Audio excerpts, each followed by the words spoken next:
আসসালামু আলাইকুম। আমি রাবেয়াস কিচেন অ্যান্ড লাইফের থেকে রাবেয়া বলছি।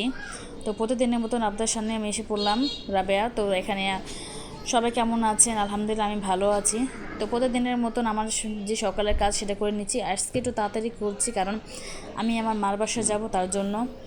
তো এখানে আমি ঘরদোর গুছাচ্ছিলাম, ঘরটা ঝাড়ু দিচ্ছিলাম। আর বারান্দায় একটা লার্কির চুলা আছে, তো সেখানে আমার শাশুড়িকে সব কেটে ধুয়ে দিয়ে আসলাম আমার শাশুড়ি রান্না করার জন্য। আসলে লার্কি চুলা আমি রান্না করতে পারি না, আমার শাশুড়ি রান্না করে, তো তার জন্য আমি ঘরের কাজগুলো করি আর সব কিছু সামনে দিয়ে আসি, উনি বসে রান্না করে ফেলে।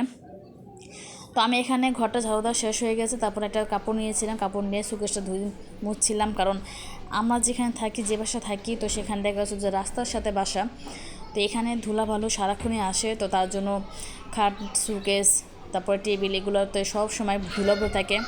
তো তার জন্য প্রতিদিন সকালে ঘরটা ঝাড়ু দেওয়ার পরে, তো ঝাড়ু দেওয়ার পর আমি এই মোছামুছি কাজগুলো করি, কারণ ঘর ঝাড়ু দিলে তখন এই ঘরের ময়লাগুলো উড়ে।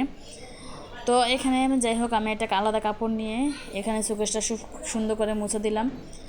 তারপর চলে গেলাম টেবিলে। এখানে আমি টেবিলটা গুছিয়ে নিচ্ছি, মুছে নিচ্ছি, এই যে।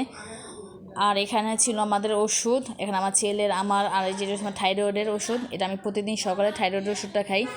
আমার থাইরয়েড ওষুধ তার জন্য, আর বাকি ওষুধগুলো হচ্ছে আমার ছেলে। আর স্প্রেটা ছিল আমার বড় ছেলের, সবসময় নাকে দিতে হয়, তো ওর নাকে একটু সমস্যা আছে, তার জন্য সবসময় স্প্রে দিতে বলছে ডাক্তারে। তো এখানে এই যে টেবিলের উপরে ওষুধগুলো রাখলে দেখা যায় যে খেয়াল থাকে খাওয়ানোর জন্য, দেওয়ার জন্য।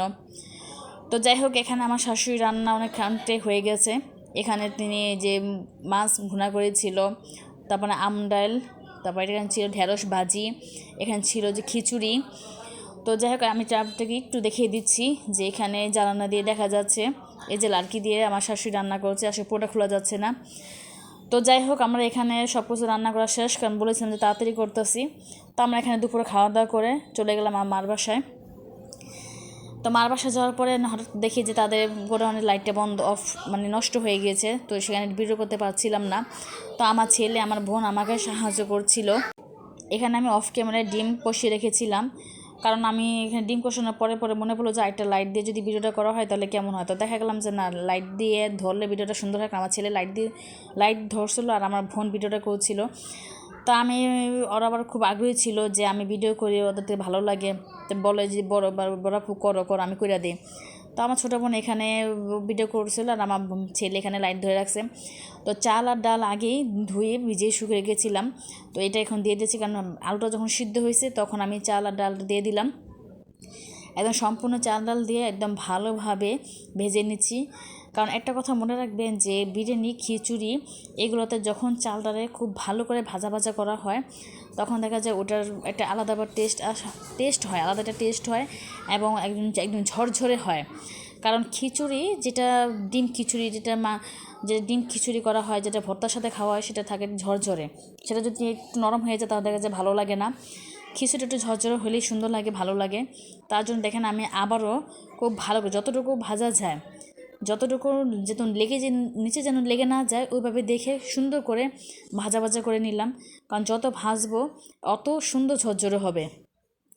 তো চাল আর ডাল অনুযায়ী আমি পানি একদম ফুটিয়ে রেখেছিলাম আগে।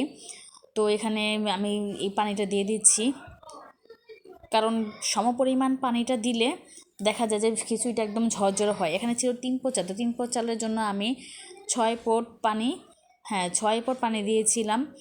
তো 6 পট পানি দিয়েছিলাম, তো লাস্টে একদম খিচুড়ি একদম ঝরঝরে সুন্দর হয়েছিল। তো এটা আবার দেখবেন, সমস্যা নেই, ওটার ভিডিও আমি করেছি। তো এখানে খুব সুন্দর করে আমি যে খুরচুন দিয়ে দেখে নিলাম যে পানিটা ঠিক আছে কি না। তো এটা ঢাকনা দিয়ে ঢেকে দিলাম। তো এই যে ফাইনাল লুক, আগে আমি ডিম, অফ ক্যামেরায় ডিম দিয়েছিলাম, তো এই যে ফাইনাল লুক হচ্ছে এটা, একদম সুন্দর হয়েছিল। তো এই খিচুড়িটা যখন আমরা ঘরে নিয়ে গেলাম, তো ঘরে নেওয়ার পর আমরা সাথে সবাই বসে পরে খাওয়া দাওয়া করলাম। এখানে আমার ছেলে, 2 ছেলে, আমার মা, আমার ভাই বোন সবাই, তো ওরাই আমার হাতে এই ডিম খিচুড়ি খেতে চেয়েছিল। তো আলহামদুলিল্লাহ একদম দেখেন সুন্দর ঝরঝরা সুন্দর হয়েছে খিচুড়িটা, দেখতে খুব ভালো হয়েছিল আর ঠিক লবণীয় হয়েছিল। আমার খুব ভালো লেগেছিল, মানে সবার থেকে ভালো লেগেছিলো যে না, খুব মজা হয়েছে খিচুড়িটা। তো এখানে আমার ছেলেকে আমি প্রথমে দিলাম, কারণ ওই দেখে খুব খুশি গেছিলো, আবার ডিম পছন্দ। তো যাই হোক, ওখানে একটা লাইক দিয়ে দিল।